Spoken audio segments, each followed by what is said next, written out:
Unlock talents YouTube ప్రేక్షకులకు స్వాగతం, సుస్వాగతం. నేను ఈశ్వర ప్రగడ హరిబాబు, హైదరాబాద్లో తెలంగాణ హైకోర్టులో అడ్వకేట్గా ప్రాక్టీస్ చేస్తున్నాను. భారతీయులు మేల్కొలవలసిన అవసరం ఉన్నది. కొద్ది వేల మంది గుర్రాల మీద వచ్చినటువంటి వ్యక్తులు భారతదేశాన్ని హస్తగతం చేసుకొని భారత ప్రజలని జంతువుల్లాగా పరిపాలించగలిగారు.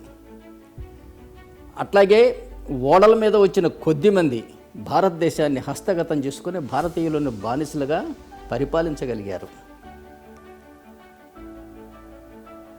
ఈ క్రమంలో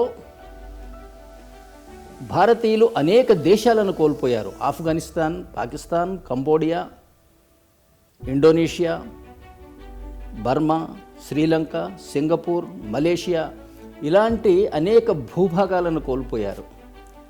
అలాగే అనేక కోట్ల మందిని ఇతర మతాలలోకి కోల్పోయారు. ఇది అనేక రక్తపాతాలకు దారితీసింది. ఎప్పుడైనా సరే రాజ్యాధికార మార్పిడి అనేది అంత మర్యాదగా జరగదు.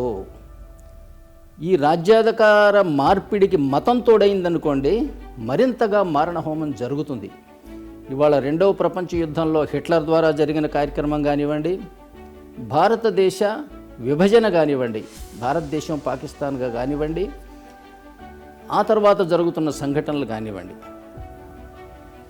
రాజ్యాధికార సాధనకు మతం సాధనగా ఉపయోగపడితే మరింత మారణహోమం జరుగుతుంది. అవి దృష్టిలో ఉంచుకొని భారతీయులు ఏమిటంటే తమ దేశాన్ని, తమ భావనని, తమ సంస్కృతి, సాహిత్యాలను, సాంప్రదాయాలను వాటిని ఇప్పటికైనా రక్షించుకునే విధంగా నడుము కట్టి ప్రవర్తించాలనేది నా అభిప్రాయం. రాజ్యాంగం ముఖ్యంగా ఇంగ్లీష్ భాషలో ఉన్నది. అట్లాగే కోర్టులో ఉపయోగించే భాష ఇంగ్లీషుగా మనం నిర్ణయించుకున్నాం.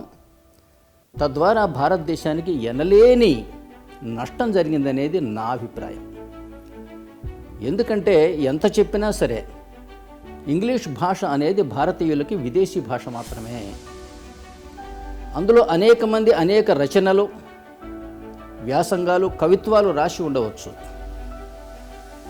ఒక్కొక్క రకమైనటువంటి విషయానికి ఒక్కొక్క రకమైన ఇంగ్లీష్ ఉంటుంది. మెడికల్ సైన్స్ మాట్లాడేవాడు ఒకలా మాట్లాడతాడు, సోషల్ సైన్సు, పొయిటరీ రాసేవాళ్ళు, ఇంజనీరింగు.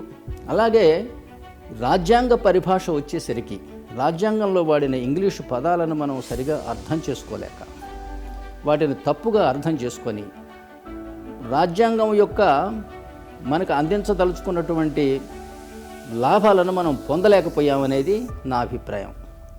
ఉదాహరణకు మనం చూసినట్టయితే రాజ్యాంగ పీఠిక ఉంటుంది. We the people of India having solemnly resolved to constitute India into A sovereign democratic republic.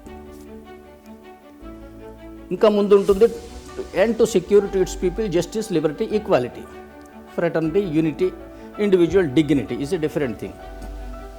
ఈ సోవరెన్ డెమోక్రటిక్ రిపబ్లిక్, ఈ మూడు పదాలను అర్థం చేసుకోవడంలో భారతీయులు సంపూర్ణంగా విఫలమయ్యారని చెప్పడానికి నేను వెనకాడను. అందువల్ల రాజకీయ పక్షాలు, ప్రతిపక్షాలు, న్యాయవాద వృత్తిలో ఉన్నటువంటి వాళ్ళు, ఇంటెలిజెన్షియా మేధావులు అనేటువంటి వాళ్ళు, పత్రికా రంగం వాళ్ళు దీని గురించి విచారణ చేయవలసిన అవసరం ఉంది అనేది నా అభిప్రాయం.